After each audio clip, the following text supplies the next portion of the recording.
서쪽에서 다가오는 거대한 구름의 움직임이 심상치 않습니다.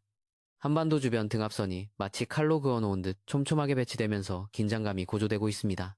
이번 주 후반, 전국적으로 매우 강한 바람과 함께 눈비가 몰아칠 가능성이 제기되었습니다. 단순한 겨울철 저기압이 아닙니다. 북쪽의 차가운 한기와 남쪽의 따뜻한 공기가 한반도 상공에서 정면으로 충돌하며 폭발적인 에너지를 만들어내고 있습니다.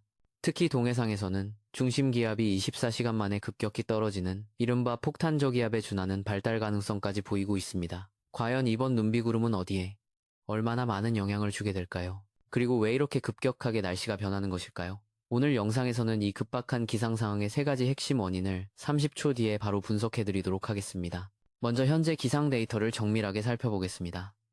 1월 5일 월요일, 오늘은 24절기 중 하나인 소환입니다. 대한이 소환집에 놀러 갔다가 얼어 죽는다는 속담이 있을 정도로 1년 중 가장 추운 시기라고 알려져 있습니다. 오늘 새벽 관측된 최저기온을 보면 강원도 고성 향로봉이 영하 12.3도를 기록하며 전국에서 가장 낮은 기온을 보였습니다. 서울의 최저기온도 노원구를 기준으로 영하 8.2도까지 떨어졌습니다. 하지만 최근 며칠간 이어졌던 살인적인 북극 한파에 비하면 기온이 대폭 오른 수치입니다. 평년 기온을 회복하면서 강추위의 기세는 한풀 꺾인 모양새입니다. 하지만 진짜 문제는 추위가 아니라 건조함입니다. 현재 기상청 특보 현황을 보면 동쪽 지역을 중심으로 붉은색 경고등이 켜져 있습니다. 강원도 영동지방과 경상도 해안가를 따라 건조경보가 발효 중이며 서울을 포함한 수도권 일부 지역에도 건조주의보가 내려졌습니다. 왜 유독 동해안 지역만 이렇게 메말라 있는 것일까요? 이것은 한반도의 지형적 특성과 겨울철 바람의 성질 때문입니다. 겨울철 시베리아 고기압에서 불어오는 차갑고 건조한 북서풍이 태백산맥이라는 거대한 장벽을 만나게 됩니다. 바람이 산맥을 넘어가면서 수분을 탈탈 털어버리고 산을 넘은 직후에는 고온 건조한 성질로 변해버리는 변현상이 발생하기 때문입니다. 이로 인해 현재 강릉, 속초, 울진, 포항 등 동해안 라인은 그야말로 바싹 마른 장작과도 같은 상태입니다. 작은 불씨 하나가 대형 산불로 번질 수 있는 매우 위험한 환경이 조성되어 있습니다. 여기에 더해 동해 북부 먼바다에는 풍랑주의보가, 제주도 산지에는 대설주의보가 내려져 있어 한반도를 둘러싼 바다의 상황도 녹록지 않습니다. 그렇다면 앞으로의 날씨는 어떻게 전개될까요? 시간의 흐름에 따라 기압계의 변화를 정밀 추적해 보겠습니다. 1월 5, 일 월요일 낮 12시 일기도입니다. 서쪽에는 거대한 시베리아 고기압이, 동쪽에는 알류둥 저기압이 버티고 있는 전형적인 서고동저형 기압 배치를 보이고 있습니다. 이 두 거대 기단 사이에서 등압선이 남북으로 길게 뻗어 있습니다. 주목해야 할 점은 등압선이 휘어지는 지점입니다. 동해상에서 북서풍과 또 다른 바람이 부딪히며 동해안 대기단 수렴대가 형성되었습니다. 이 수렴대는 구름을 만들어내는 공장과도 같습니다. 이 지역을 중심으로 대량의 눈 구름대가 발생하고 있으며 울릉도와 독도 부근에서는 초속 17m에 달하는 강한 돌풍이 관측되고 있습니다. 1월 6일 화요일로 넘어가 보겠습니다.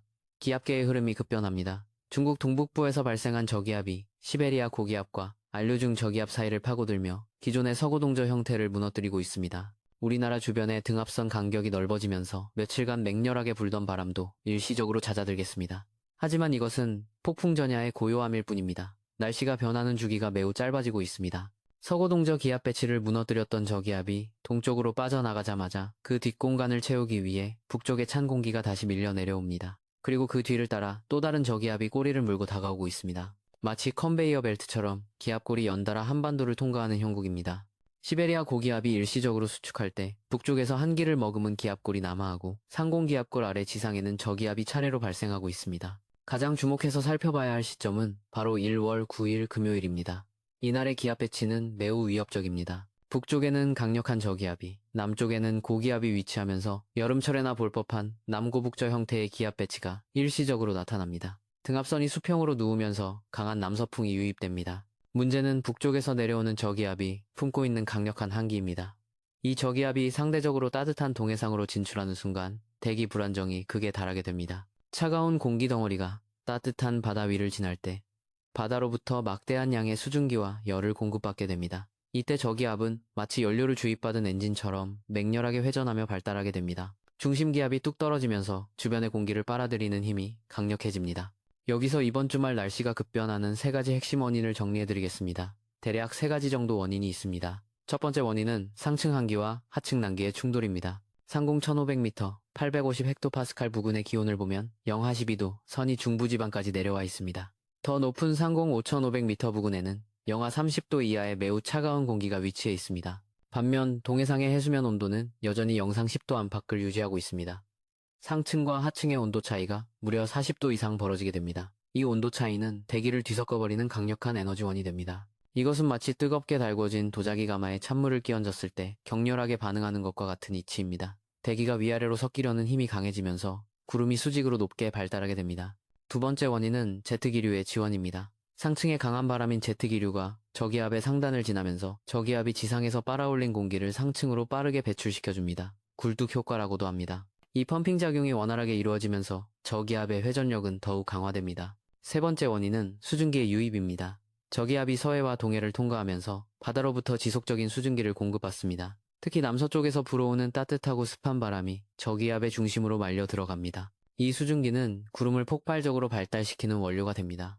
수증기가 물방울로 응결할 때 내놓는 잡열이 저기압을 더욱 뜨겁게 달구어 세력을 키우게 됩니다. 특히 1월 9일 금요일 오후부터 1월 10일 토요일 사이 저기압의 중심이 동해 북부 해상에 위치할 때가 가장 위험합니다. 이때 등압선의 간격은 깻잎 한 장 들어갈 틈도 없이 좁아집니다. 등압선이 좁다는 것은 기압 경도력이 크다는 뜻이고 이는 곧 태풍급의 강풍을 의미합니다. 실제로 예측 모델을 분석해보면 동해상의 한 지점에서는 초속 24m, 시속으로 환산하면 86km에 달하는 폭풍이 불 것으로 예상됩니다. 육지에서도 간판이 떨어지거나 약한 구조물이 파손될 수 있는 수준의 매우 강한 바람이 불겠습니다. 이날은 곳에 따라 눈 또는 비가 예상되고 있는데 눈이 내리는 곳은 앞이 보이지 않을 정도의 폭풍설이, 비가 내리는 곳은 요란한 폭풍우가 될 것 같습니다. 이번에는 세계 양대 기상 예측 모델인 미국의 GFS와 유럽의 ECMWS 데이터를 비교해 보겠습니다. 미국 GFS 모델은 저기압의 위치를 동해 북부로 예측하고 있습니다. 유럽 모델과 거의 유사한 경로를 보여줍니다. 저기압 중심에서 뻗어나온 거대한 눈 구름대가 한반도 허리인 중부지방에 걸쳐있는 모습입니다. 이 시나리오대로라면 서울과 수도권을 포함한 중부지방에 꽤 많은 양의 눈이나 비가 내릴 가능성이 큽니다.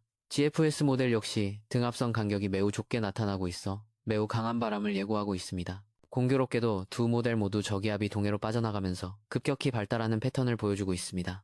역사적으로도 1월 초순에 이런 형태의 저기압이 발달했을 때 큰 피해가 발생한 사례가 많습니다. 1970년 1월 저기압이 급격히 발달하며 동해안 지역에 막대한 눈을 쏟아부었던 사례가 있습니다. 차가운 대륙 고기압이 잠시 주춤한 사이 남쪽에서 습한 공기가 유입되고 북쪽의 한기가 이를 덮치면서 대기가 요동치는 것입니다. 과거 사례를 보면 이런 기압 배치에서는 강원 산간 지역에 50cm 이상의 폭설이 쏟아지거나 해안가 저지대에 침수 피해가 발생하기도 했습니다. 이번에도 단순한 비나 눈으로 그치지 않을 가능성이 높습니다. 동해안 지역 주민 여러분은 특히 너울성 파도에 주의하셔야겠습니다. 파도가 방파제를 넘을 수 있으므로 해안가 접근을 자제해야 합니다. 마지막으로 기상청 중기예보를 통해 다음 주 날씨 전망을 구체적으로 살펴보겠습니다. 서울과 수도권 그리고 중부지방의 강수 확률입니다. 1월 9, 일 금요일에서 14일 다음 주 수요일까지의 예보입니다. 9일 금요일 오후에 눈과 비를 예상하고 있습니다. 그리고 10일에도 눈사람 마크가 있습니다.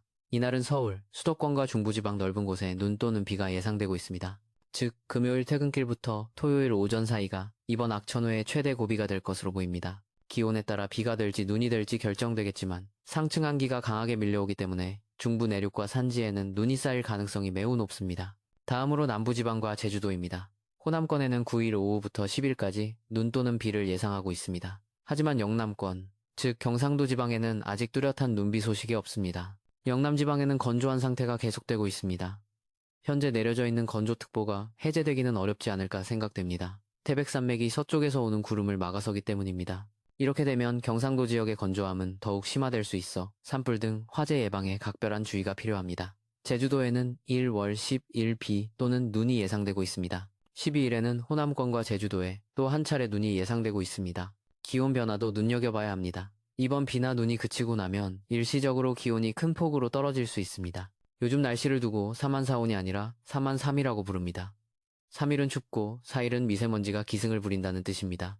차가운 북서풍이 불 때는 공기가 맑아지지만 기온이 떨어지고 기온이 올라가면 대기 흐름이 정체되어 미세먼지가 나빠지는 것을 풍자한 말입니다. 이번 주말 저기압이 통과한 후에는 다시 북쪽에서 차가운 공기가 밀려오면서 미세먼지를 밀어내겠지만 대신 매서운 추위가 찾아올 수 있습니다. 두터운 외투가 필요할 것 같습니다. 1월 9일부터 시작되는 이번 날씨, 변화는 단순히 비나 눈이 조금 오고 마는 수준이 아닙니다. 강풍을 동반한 요란한 날씨가 예상되는 만큼 시설물 관리에 만전을 기해야 합니다. 특히 비닐하우스 농가나 입간판 등 바람에 취약한 시설물은 미리 점검해 주시기 바랍니다. 또한 비나 눈이 내린 후 기온이 영하로 떨어지면 도로 곳곳에 살얼음, 일명 블랙아이스가 형성될 수 있습니다. 주말 나들이 계획이 있으신 분들은 운전하실 때 평소보다 20% 이상 감속하시고 앞차와의 간격을 충분히 유지하시기 바랍니다. 기상 상황은 시시각각 변합니다. 저기압의 이동 경로가 조금만 바뀌어도 강수 지역과 강수량은 크게 달라질 수 있습니다. 아직 며칠의 시간이 남아있어 변동될 가능성이 있습니다. 계속해서 지켜보도록 해야겠습니다. 소박사TV에서는 새로운 데이터가 들어오는 대로 신속하게 업데이트해드리겠습니다. 이번 주말 우준 날씨가 예상되지만 철저한 대비를 통해 피해 없으시길 바랍니다. 변덕스러운 날씨에 건강 잃지 않도록 체온 유지에 각별히 신경 써주시기 바랍니다. 아무쪼록 건강관리에 유의하시기 바랍니다. 그럼 다음 영상에서 더 구체적인 분석으로 찾아뵙겠습니다. 주목해서 지켜봐 주시기 바랍니다.